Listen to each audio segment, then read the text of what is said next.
charger les BIOS automatiques. Et nous avons là les configurations des contrôleurs, contrôleur 8 bits, contrôleur IDE d'un disque dur, contrôleur du son, le contrôleur du modem, le contrôleur USB, tout ça se configure ici, les périph câbles. Et nous avons une partie aussi qui est très importante, les CPU, plug and play. Alors ça nous permet de configurer la vitesse du microprocesseur. Ça touche beaucoup plus le overclocking lorsque vous voulez configurer votre microprocesseur à une fréquence supérieure à la fréquence nominale. Il est fermé malheureusement parce que c'est un scélérant qui n'est pas robuste, mais d'autres microprocesseurs peuvent vous donner la main pour changer quelque chose. Alors, je vais voir, il est locked maintenant, il est bloqué. Le hardware monitor, c'est un écran qui vous permet de vous donner à peu près quelles sont toutes les tensions, les polarités, les ventilateurs, est-ce qu'ils tournent ou ils ne tournent pas. Par exemple, le fan CPU speed, nous avons en bas un fan CPU qui vaut 3232.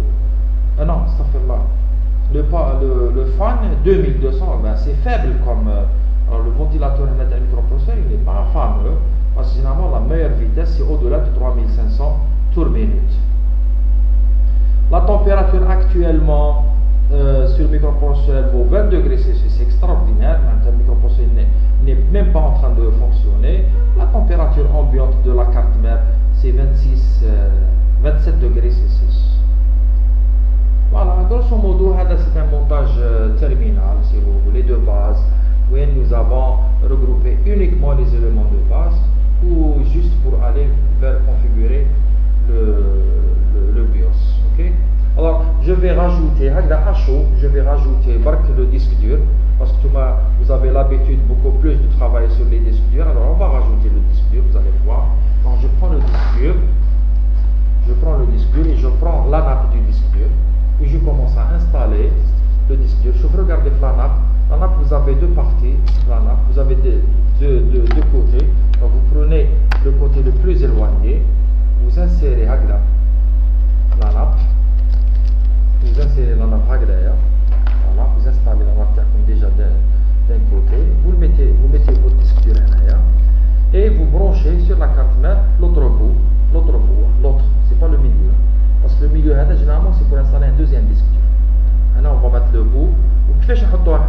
Au niveau de la carte mère, nous avons deux connecteurs, qui est le bleu et le blanc. Maintenant, on va utiliser le bleu, parce que le bleu, c'est le plus rapide. Le blanc, c'est le moins rapide. Le blanc, c'est pour les lecteurs CD-ROM et les lecteurs graveurs, ou les bleus, c'est pour les disques durs. Donc, on va installer là. Alors, je suis en train de faire à chaud. Maintenant, le système est toujours fonctionnel, mais tu m'as essayé de le faire à froid, c'est-à-dire il faut éteindre tout d'abord avant de le faire.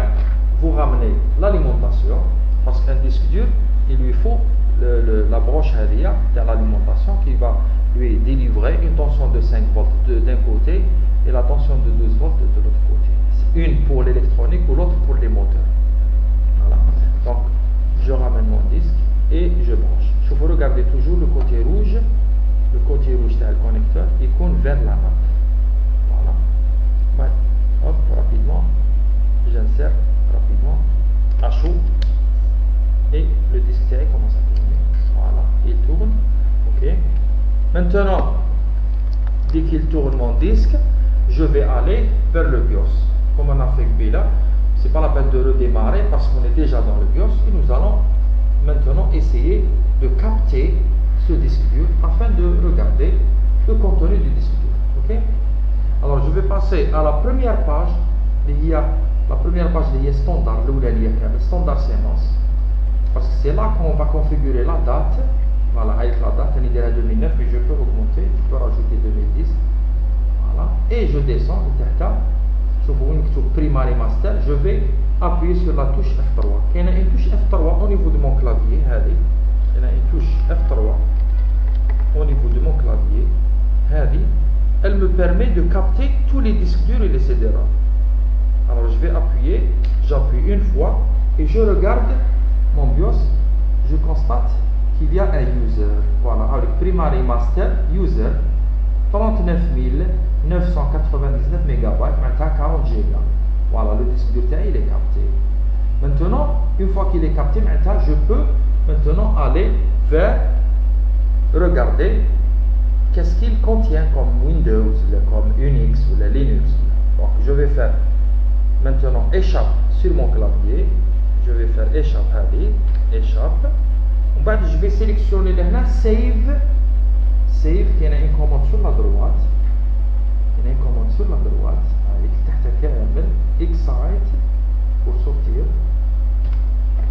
Save current settings and excite, yes or no, on dit yes. Vous allez voir que le montage AVI, les éléments de base, plus le disque dur, ça va me donner le Windows. Bien sûr, j'aurai besoin d'une souris, parce que le Windows, généralement, il travaille avec une souris. Mais ça, c'est pas grave. Là, on va attendre l'apparition de notre Windows qui est contenu dans ce disque dur. Alors, on peut lire en parallèle AMI BIOS, Intel Celeron, 2 Go, comme on avait la description par la méthode simple de lecture. Et pour la mémoire, c'est un système qui contient 393 mégaoctets. Voilà. Et le disque dur, maintenant, il va afficher le Windows. Voilà, le Windows XP. Voilà, il contient le Windows XP. Nous allons attendre jusqu'à ce que le Windows 10 apparaisse en totalité. Alors, nous avons AZERTY, machin. Alors, je vais choisir n'importe quoi. Je vais faire entrer. Alors, malheureusement, le bonhomme, il a protégé son système. Il a raison. Il a protégé son système avec un mot de passe. Oui, je ne peux pas aller plus loin, malheureusement. Oui, c'est bon. Voilà, il a des mots de passe, il a utilisé des mots de passe. Mais c'est juste pour vous donner à peu près un aperçu sur les montages AVI maintenant presque complet, parce qu'il nous manque maintenant uniquement le CD-ROM et la disquette. L'exercice est terminé. Bien sûr, avant de terminer, il est préférable de jeter un coup d'œil sur l'échauffement de la carte mère. Alors la carte mère, les éléments que vous devrez toucher avec le doigt pour confirmer s'il fonctionne bien, c'est le chipset slave. Voilà, le chipset slave, il a presque une température de 40 degrés Celsius. Le chipset master, qui a un radiateur, le radiateur lui permet de dissiper rapidement la chaleur, plus la ventilation qui provient du microprocesseur, donc ça va dégager la chaleur. Pour le microprocesseur, on le voit, il est bien froid, très bien, donc ça marche bien, nous avons un bon montage. Merci, et nous allons passer au montage définitif.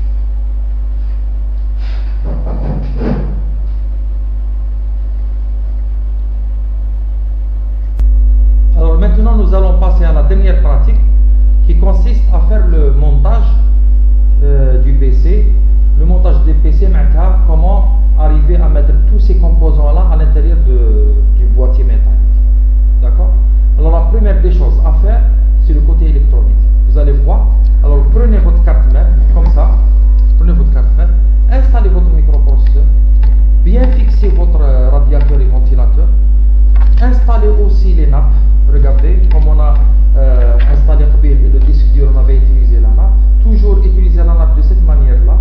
La partie la plus longue, c'est vers la carte mère, où les parties, les côtés, les connecteurs qui sont rapprochés, ça c'est pour les deux disques durs. Sans oublier que nous avons utilisé le connecteur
j'ai un